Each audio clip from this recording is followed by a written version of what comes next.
Garrett Morgan invented the traffic signal and the gas mask. His gas mask design saved hundreds of lives at a tunnel construction disaster in Cleveland in 1916. But Morgan disguised himself as a Native American to demonstrate his gas mask at industry trade shows. Because companies refused to buy from a black man, he had to hide his identity to sell what he had created. Howard Latimer worked directly with both Alexander Graham Bell and Thomas Edison. He invented the carbon filament that made Edison's light bulb practical and long-lasting. Without Latimer's carbon filament improvement, Edison's bulb would have burned out in minutes. The electric age as we know it would not exist without a black man's invention. Latimer received almost none of the credit during his lifetime. Ernst Matzeliger invented the shoe-lasting machine in 1883. Before his invention, the process of attaching a shoe's upper to its sole had to be done entirely by hand, one shoe at a time by highly skilled craftsmen. Matzeliger's machine mechanized the entire process and reduced the cost of shoe manufacturing by 50%. His invention made shoes affordable for working-class Americans for the first time. He died at 37 years old before his invention made anyone wealthy. The company that bought his patent made millions. He made almost nothing. The pattern is the same every time. A black inventor creates something that changes the world, and history finds a way to record someone else's name. On this channel, we record the right ones. In 1951, a black woman named Henrietta Lacks walked into Johns Hopkins Hospital in Baltimore, Maryland. She was 31 years old. She had 5 children she loved with everything she had. She was funny and warm and deeply loved by her family and community. She was also dying of an aggressive cervical cancer that had spread through her body with terrifying speed. During her treatment, a doctor named George Gay collected a sample of her cancer cells without her knowledge and without her consent. He took those cells back to his laboratory, and what he discovered in that laboratory would change the course of human medicine forever. Unlike every other human cell sample that had ever been collected, Henrietta's cells did not die. They kept dividing, growing, surviving indefinitely. In the laboratory, cells always died quickly. Henrietta's kept going. He named them HeLa cells, the first 2 letters of her first and last name. And those cells changed everything.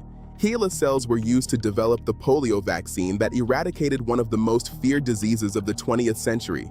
They were sent into space aboard early NASA missions to study the effects of zero gravity on human cells. They were used in the development of cancer treatments, in gene mapping research, in the development of IVF technology. Today, scientists have grown more of Henrietta Lacks's cells than the combined weight of 100 Empire State Buildings. Her cells are in every major research laboratory in the world, and she gave none of it willingly, none of it with consent, none of it with knowledge. While companies commercialized her cells, selling them globally, using them as the foundation for billions of dollars in medical discoveries, her children grew up in poverty, unable to afford basic health care, unable to afford the very medical system that their mother's cells were being used to improve for everyone else on the planet. Let that sit for a moment. Her cells were saving lives in laboratories across the world. Her children could not go to the doctor. Her family didn't learn that her cells existed until 1975, 24 years after her death, when they found out they had no legal recourse. Because at the time her cells were taken, American law did not require consent, and Henrietta's cells were taken from a black woman being treated in segregated wards. The story of Henrietta Lacks does not exist in isolation. It sits within a long and thoroughly documented history. Enslaved people were used in surgical experiments by American doctors who claimed falsely that black people felt less pain than white people. The Tuskegee syphilis study ran for 40 years from 1932 to 1972, deliberately leaving 399 black men with syphilis untreated.